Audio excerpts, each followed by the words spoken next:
komme aus Hessen, aus einer kleinen Stadt in Hessen in der Rhön. Ja, also mein Name ist Isabel Wachter. Ich heiße nach wie vor Isabel Wachter. An meinem Namen hat sich also nichts geändert. Ich bin verheiratet und habe 3 Kinder im Alter von 5, 3 und 1 Jahr. Ich bin Rechtsanwältin und praktiziere hier in Offenbach am Main in eigener Kanzlei seit 2009. Ich arbeite auf dem Gebiet des Familienrechts, halt Sorgerecht, Kindschaftssachenunterhalt, alles was da halt dazugehört. Ausländerrecht, Asylrecht und Sozialrecht. Ich bin zum Islam konvertiert. Ich habe aber ja damals in Marburg gewohnt und meine Eltern haben nicht dort gewohnt. Ich bin Einzelkind. Ich war damals katholische Christin. Bis zu meinem 24. Lebensjahr. Also meine Eltern, die waren gar nicht glücklich. Meine Eltern fanden das ganz schlimm und haben sie konnten es nicht verstehen. Meine Mutter hat geweint.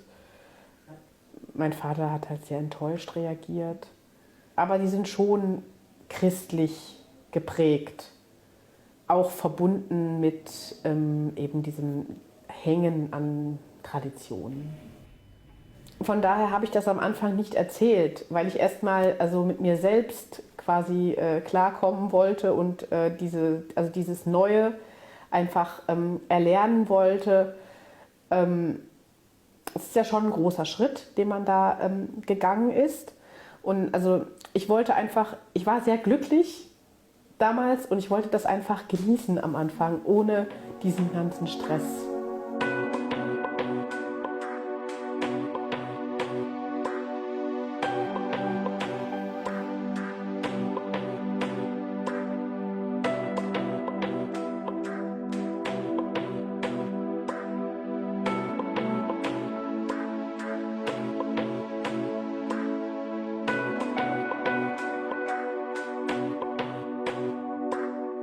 Ich stehe erstmal zum Morgengebet natürlich auf,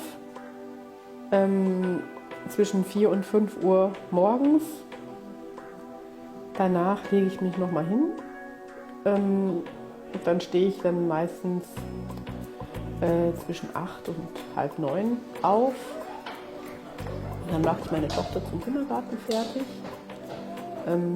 Ich koche dann noch Kaffee und Frühstück, meistens so nebenbei ein bisschen was. Und dann mache ich die Kleine fertig und bringe sie zum Kindergarten. Komm jetzt bitte. Nicht mit der Lupe. Ja. Salam alaikum, dann bis nachher, ne? Okay. Dann rufst du nachher von mir, wann hast du Zeit? Okay.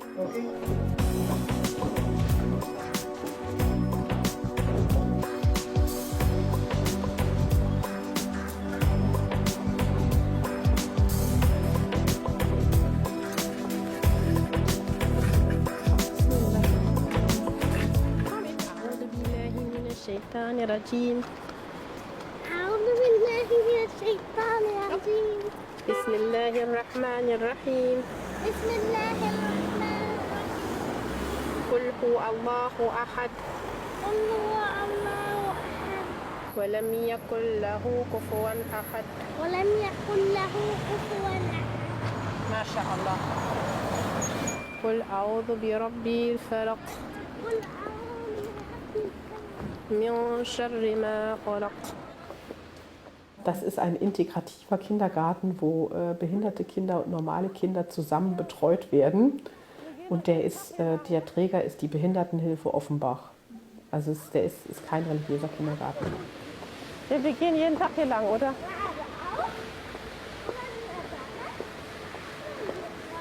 Ich habe mir den Kindergarten angeguckt. Ich fand diese Betreuung zusammen mit behinderten Kindern gut. Und die haben halt auch aufgrund dessen einen hohen Betreuungsschlüssel. Deswegen finde ich das halt gut und damit sie halt auch sieht. Also ich finde das schon gut, dass die halt da zusammen betreut werden. Im katholischen oder evangelischen Kindergarten hätte ich sie, glaube ich, weiß ich nicht, also hätte ich sie wahrscheinlich auch, also wenn ich keinen anderen Platz gefunden hätte, hätte ich sie da wahrscheinlich auch hingebracht, weil ich also irgendwie der Meinung bin, die Kinder werden irgendwie sowieso damit konfrontiert, wenn sie hier leben, dass es auch andere Religionen gibt und dass eben die Mehrheit der Leute in diesem Land eben keine Muslime sind. Man kann den Kindern ja auch zu Hause irgendwie vermitteln, irgendwie, was die eigene Religion ist, dass die anderen was anderes haben. Also ich sehe da nicht so ein großes Problem.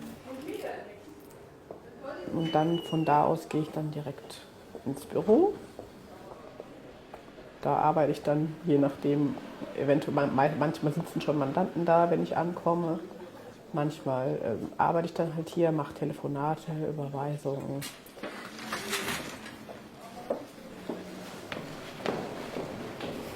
Es kommen hier in Offenbach, es sind sehr viele Ausländer hier, das Klientel ist halt größtenteils, vielleicht so 80-90%,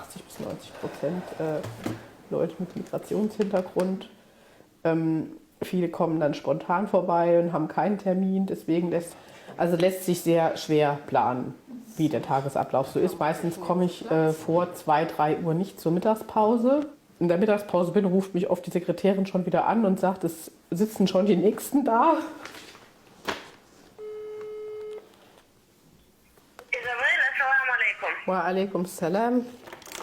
Wie geht's? Ja, Alhamdulillah, Alhamdulillah. Sie ist schon ein bisschen besser. Herr Chamayev, Alhamdulillah. der Herr Chamayev ist jetzt da. Okay. Dann machen wir, inshallah. Ja, also Dedik da yok. Ne oluyor lütfen? Da kaçıyor mu? Ha, hadi Cinson.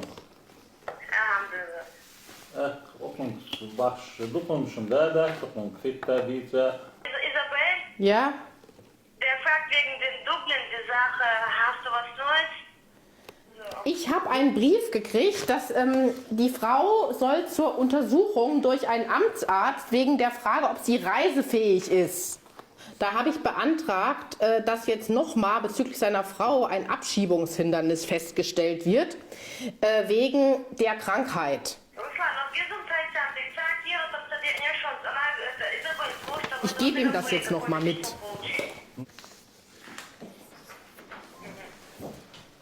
Machen Sie es gut, Herr Chamayev. Assalamu alaikum. Bis bald. Entschuldigung. Tschüss. Was ist denn der letzte Einreisestempel? Manchmal mache ich auch ein bisschen was anderes, weil ich da zu Hause nicht zu komme. Ich habe ja keine Zeit, deswegen mache ich alles nebenbei. Ja, hier meine WhatsApp-Gruppen. Ich habe hier keine Ahnung, wie viele WhatsApp-Gruppen. 1, 2, 3, 4 momentan. Und da kriege ich halt immer Nachrichten von, kriege ich immer Hadithe und sonst was, was halt so geschickt wird. Das lese ich mir dann zwischendurch durch. Und ansonsten höre ich mir zwischendurch mal so bei der Arbeit, höre ich mir so irgendwie so die kurzen Vorträge oder sowas an. Oder höre ein bisschen Koran, zwischendurch lese ich manchmal ein bisschen was, aber nicht so also lange. Also Sachen, die man halt einfach nebenbei machen kann. Zum Beispiel bei YouTube kann man sich ja irgendwas anmachen, kann nebenbei arbeiten. Es gibt ja so viele islamische Themen, wo es irgendwelche Vorträge drüber gibt, die kann man sich dann ja anhören. Also.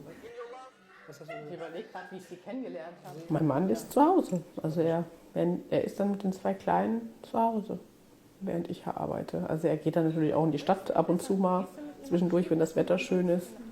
Manchmal kommt mein Mann hier ins Büro zum Besuchen, bleibt eine halbe Stunde oder was. Also ich versuche halt dann irgendwie die Dinge schon ein bisschen auch in den Büroalltag mit rein zu integrieren.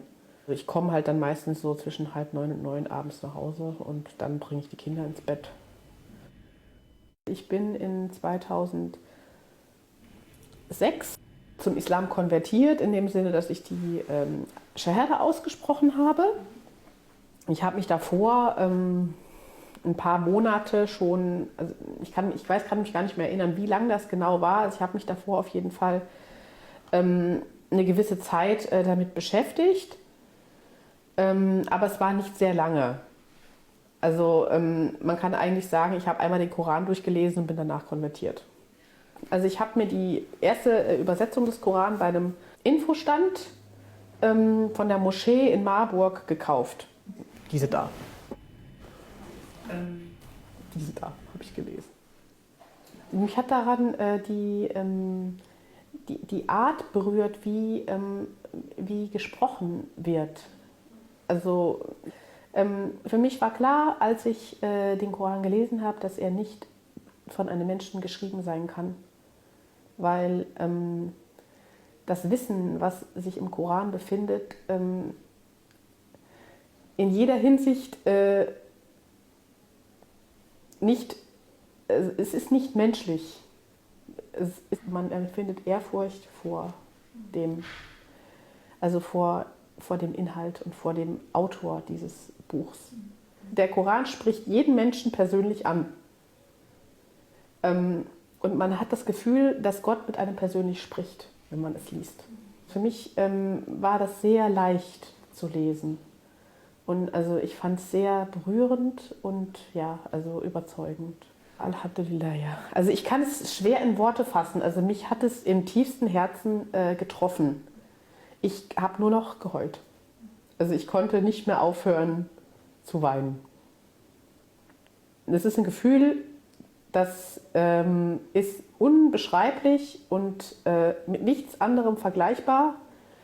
Und ich hätte mir niemals vorstellen können, dass es so etwas gibt. Ich habe am Anfang also gedacht, das ist so wie die Bibel. Aber es ist ganz anders. Es ist was völlig anderes. Also ich konnte es gar nicht fassen, dass es wirklich so etwas gibt, das so wahr ist und so also Wahrheit enthält wie der Koran. Für mich war klar, als ich den Koran gelesen habe, dass er nicht von einem Menschen sein kann.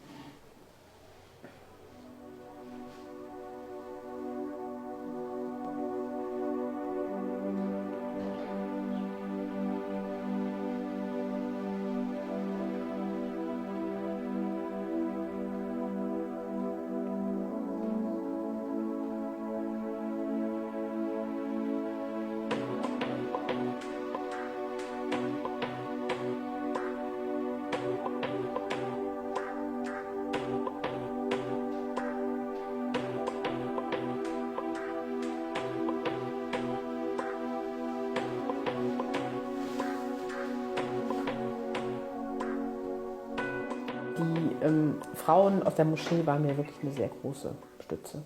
Mein Mann natürlich auch.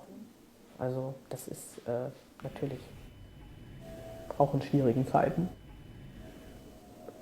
Die haben sich sehr um mich gekümmert.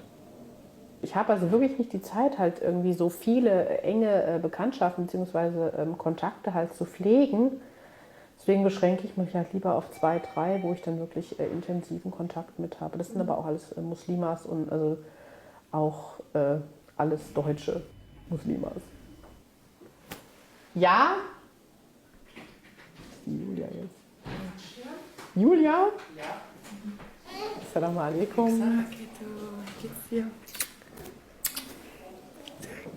Mein Schatzi. Komm rein.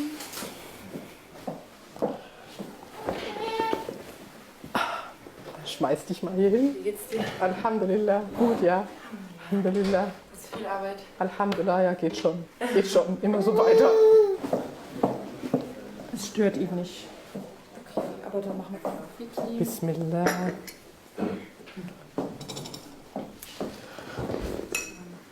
Ja, also ich heiße Julia, ich bin 24 Jahre, habe jetzt eine Tochter, die 8 Monate alt ist.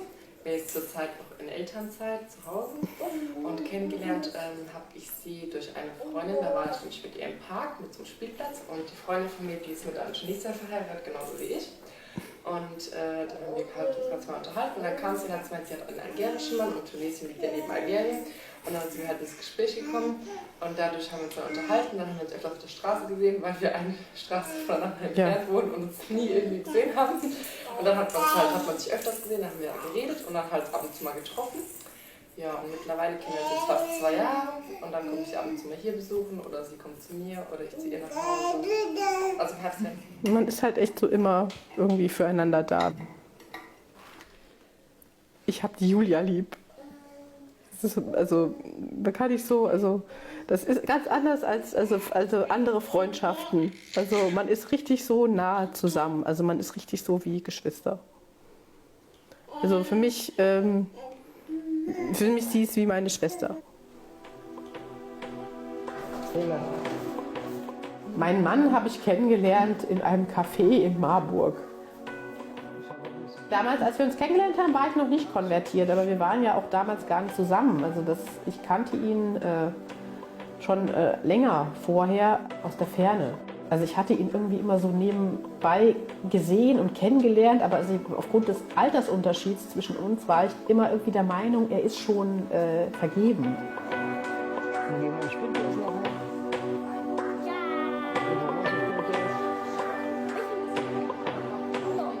Mein Weg zum Islam und das Kennenlernen mit ihm ist eigentlich so parallel irgendwie gelaufen. Nachdem ich dann eben konvertiert war, haben wir uns halt dann zur Heirat entschlossen. Ich habe damals zu meinem damaligen noch nicht Mann gesagt, ich möchte gern zum Islam übertreten. Er hat mich dann also zu einem alten Mann, der hatte ein Geschäft und habe ihm dann gesagt, dass ich ja gerne Muslima werden möchte. Und ja, dann hat er sich gefreut und hat dann halt gesagt, er hat mir das vorgesprochen. Ich habe das nachgesprochen, ja. Und dann hat er mir gesagt, jetzt bist du Muslima. Ich habe, nachdem ich konvertiert war, eigentlich schon nach 1 oder 2 Wochen, also nach ganz kurzer Zeit, Kopftuch getragen. Da war ich noch im Referendariat und bin dann zur AG, also Arbeitsgemeinschaft für Referendare, für Rechtsreferendare in Frankfurt beim Verwaltungsgericht gegangen. Das war der erste Tag, wo ich mit Kopftuch draußen war. Die so aus Richtung Gießen, Marburg oder so waren, haben gesagt, was ist denn mit dir passiert? Und dann kam einer aus Frankfurt rein und meinte, ja, sie ist zum Islam konvertiert, seht ihr doch. Was die anderen Leute darüber gedacht haben, hat mich nicht interessiert. Also ich war total glücklich.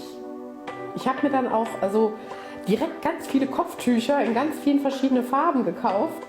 Ich fand das toll. Also ich wollte das wirklich.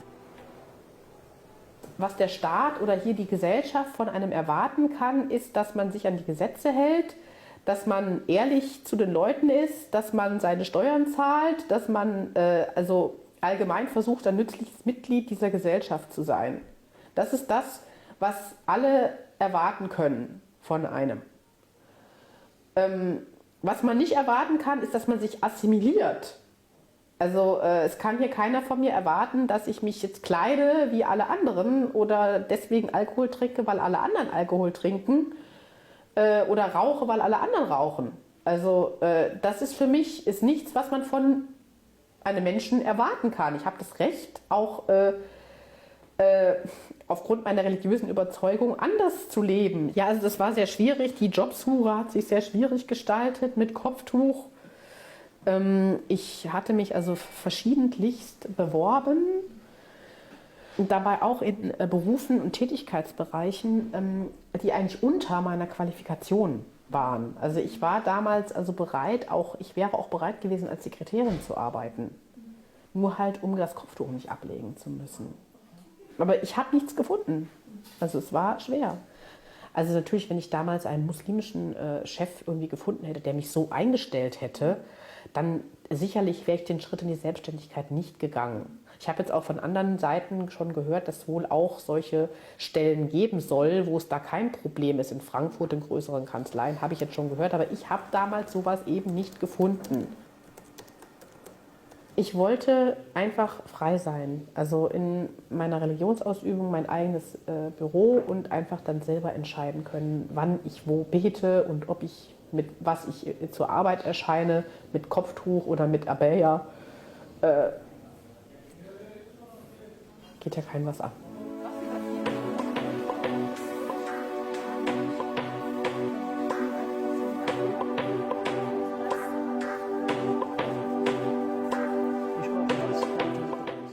Es gibt hier bestimmte Werte, wo man irgendwie erwartet, dass die eingehalten werden. und zwischenmenschliche Benimmregeln sozusagen. An die muss sich jeder halten. Wenn ich da das übertrete, dann hat man hier ein Problem mit der Staatsgewalt. Aber alles andere, was sich in diesem Rahmen bewegt, muss man, finde ich, also auch Vielfalt irgendwo tolerieren. Man soll ja auch gerade als Muslim auch eine Vorbildfunktion haben. Das ist auf jeden Fall was, also wo ich auch immer für eintrete. Dass man sich halt bemüht, wirklich in dieser Gesellschaft was zu machen, zu bewegen und eben ein nützliches Mitglied der Gesellschaft zu sein. Ich komme aus Algerien. Ja. Damals in Algerien, da war so ein Bürgerkrieg da in Algerien und ich bin einfach in Europa gereist und dann, aber da war nichts mehr Plan, zum Beispiel ich bleibe in Deutschland oder so, einfach in Europa und dann, ich habe geblieben in Deutschland. Ja. Ich bin froh auch, ich habe mit meiner Frau auch getroffen und sie hat mir viel geholfen und ich bin auch stolz auf sie. Und jetzt, Alhamdulillah, es geht mir gut und ich bin ganz glücklich, ich habe 3 Kinder. Ihre Mutter auch, die hilft mir auch mit Kindern und sowas. Die kommt immer Montag und die geht Freitag. Die macht auch viel, sehr viel. Die macht viel Arbeit. Manchmal die kommt um 21 Uhr nach Hause. Deswegen ich bin auch stolz auf sie. Ja.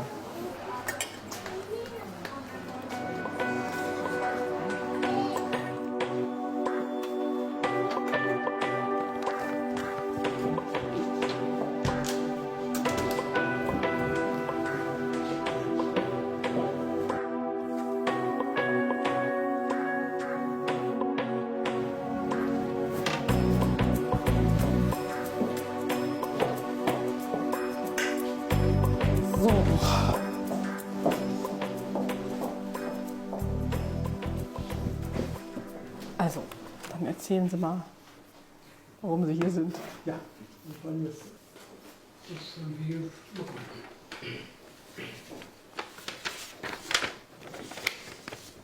Wir haben einen Antrag auf Asyl. Nur überall, wo wir gefragt haben, hieß es, man soll uns beraten lassen. Deswegen sind wir hier. Ja, also das ist Bescheinigung, dass Asylantrag gestellt wurde und dass eben welche Erstaufnahmeeinrichtung eben zuständig ist. Also wir haben diese Vereinbarung von Dublin 2 gelesen, so 13 Seiten. Es kommt nicht darauf an, was für ein Visum Sie haben, Ja. sondern darauf, mit welchem Land Sie als erstes Kontakt hatten. Ja. Also das heißt, erster Kontakt mit EU war in Frankfurt. Ja. Das ist schon mal gut. Ja. Da haben Sie kein Problem mit Dublin. Überhaupt keins. Deswegen, denke ich, kriegen die dann direkt auch diese Aufenthaltsgestattungen, also diese Ausweise, diese Asylausweise, diese blauen Faltblättchen. Und dann müssen sie warten, bis eben die große Anhörung kommt. Also zu den Fluchtgründen. Okay, vielen Dank. Gut, dann Assalamu alaikum. Alles Gute. So, vielen Dank für Ihre Geduld.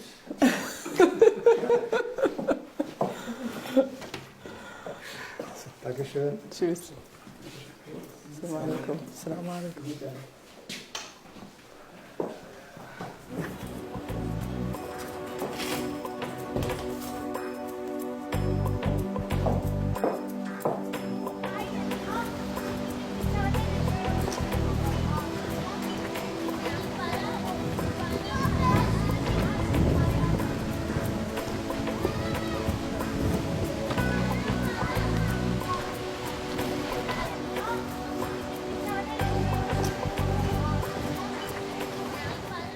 Der Islam ist mein Leben.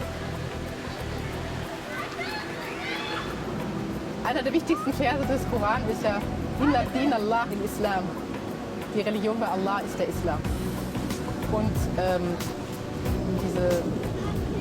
es gibt noch einen anderen Vers, der sagt, also Allah, wir haben die Djinn und die Menschen nur dazu erschaffen, damit sie mir dienen. Das ist der Sinn von allem. Diese 2 Verse sind für mich, also alle Verse sind wichtig und schön und alle Suren sind schön, aber diese 2 Verse, die sind ja besonders wichtig.